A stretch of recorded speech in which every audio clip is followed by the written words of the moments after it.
নমস্কার বন্ধুরা, সনাতনী শ্রাবন্তী চ্যানেলে আরও একটি নতুন ভিডিওতে আপনাদের সকলকে স্বাগত জানাই। আজকের পর্বে আমরা জানব মা দুর্গার 9টি রূপের রহস্য। নবরাত্রিতে দেবী দুর্গার 9টি রূপের পূজা হয়ে থাকে। নবরাত্রিতে 9টি রূপের দেবী দুর্গার এক একটি রূপের পূজা করা হয়। দেবী দুর্গার এই 9 রূপের মাহাত্ম্য ও তাদের সৃষ্টির রহস্য আজ আমরা জানব। কৃষ্ণপক্ষের অবসান করে সূচনা হয় দেবী পক্ষের। শুক্লপক্ষের প্রতিপদ থেকে নবমী পর্যন্ত 9টি রাত্রি দেবী দুর্গার 9টি রূপের পূজা করা হয়। অর্থাৎ প্রতিপদ থেকে নবমী পর্যন্ত 9 রাত্রি ধরে দুর্গার 9টি শক্তির যে পূজা হয় তাকেই নবরাত্রি বলে। শরৎকালে এই উৎসব হয় বলে একে শারদীয়া নবরাত্রিও বলা হয়ে থাকে। দশমীতে শেষ হয় এই পূজা। রামায়ণ অনুসারে ত্রেতা যুগে শ্রীরামচন্দ্র শারদীয়া দুর্গা পূজার প্রচলন করেন। রামচন্দ্র দুর্গতি নাশিনী দুর্গার অকাল বোধন করে নবরাত্রি ব্রত পালন করেছিলেন। নবরাত্রি ব্রত আশ্বিনের শুক্লাপক্ষের প্রতিপদ থেকে নবমী পর্যন্ত হয়। ব্রহ্মা দুর্গা এই 9টি রূপের নামকরণ করেছিলেন। এই 9টি রূপের 9টি বৈচিত্র্যময় রূপভেদও রয়েছে। এই 9টি রূপের নাম হল শৈলপুত্রী, ব্রহ্মচারিণী, চন্দ্রঘণ্টা, কুষ্মাণ্ডা, স্কন্দমাতা, কাত্যায়নী, কালরাত্রি, মহাগৌরী এবং সিদ্ধিদাত্রী।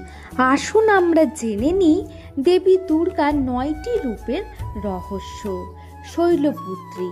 নবরাত্রির প্রথম রাতে পূজা হয় নবদুর্গার প্রথম রূপ শৈলপুত্রী।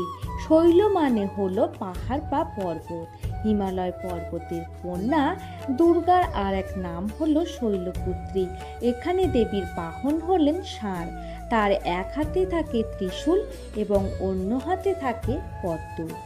ব্রহ্মচারিণী। দেবী দুর্গার দ্বিতীয় রাতে পূজা হয় নবদুর্গার দ্বিতীয় রূপ ব্রহ্মচারিণী। তিনি ব্রহ্মাকে স্বয়ং জ্ঞান দান করেন। ভক্তকে ইনি ব্রহ্মপ্রাপ্তি করান। এখানে তার এক হাতে থাকে রুদ্রাক্ষের জপমালা এবং অন্য হাতে থাকে কমণ্ডলু। চন্দ্রঘণ্টা। দেবী দুর্গার তৃতীয় রাতে পূজা হয় চন্দ্রঘণ্টার। এখানে তার মাথায় থাকে চাঁদ। দেবী দুর্গা মহিষাসুর বধের জন্য দেবরাজ ইন্দ্রের প্রদত্ত ঘণ্টা, যার মধ্যে গন্ধরাজ ঐরাবতীর মহাশক্তি নিহিত ছিল। চন্দ্রের চেয়েও সুন্দর ইনি। কুষ্মাণ্ডা।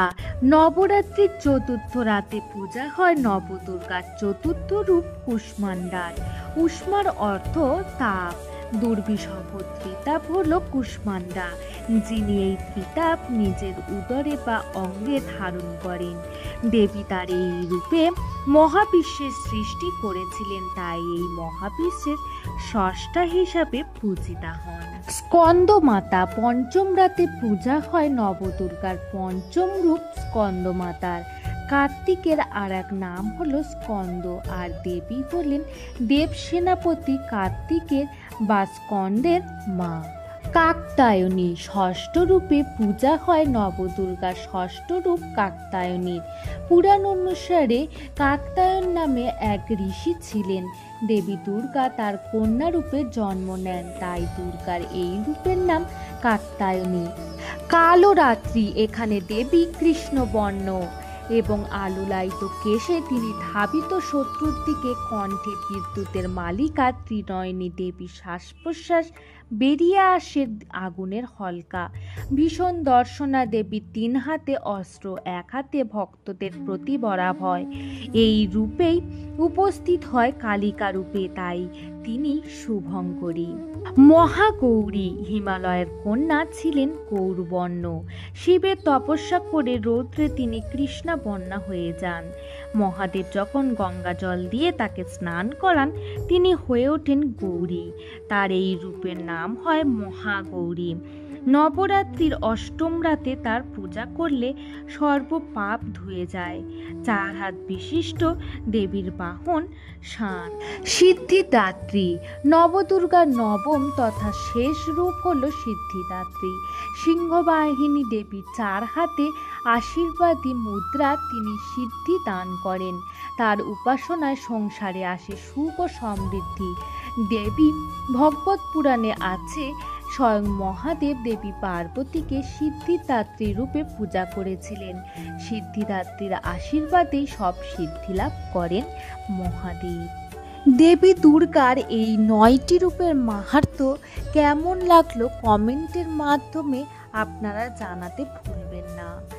আজকের মতো এই ভিডিওটি এই পর্যন্তই রাখলাম। আজকের ভিডিওটি যদি ভালো লেগে থাকে তাহলে অবশ্যই লাইক, কমেন্ট এবং শেয়ার করে দেবেন এবং চ্যানেলটিকে সাবস্ক্রাইব করতে একদমই ভুলবেন না।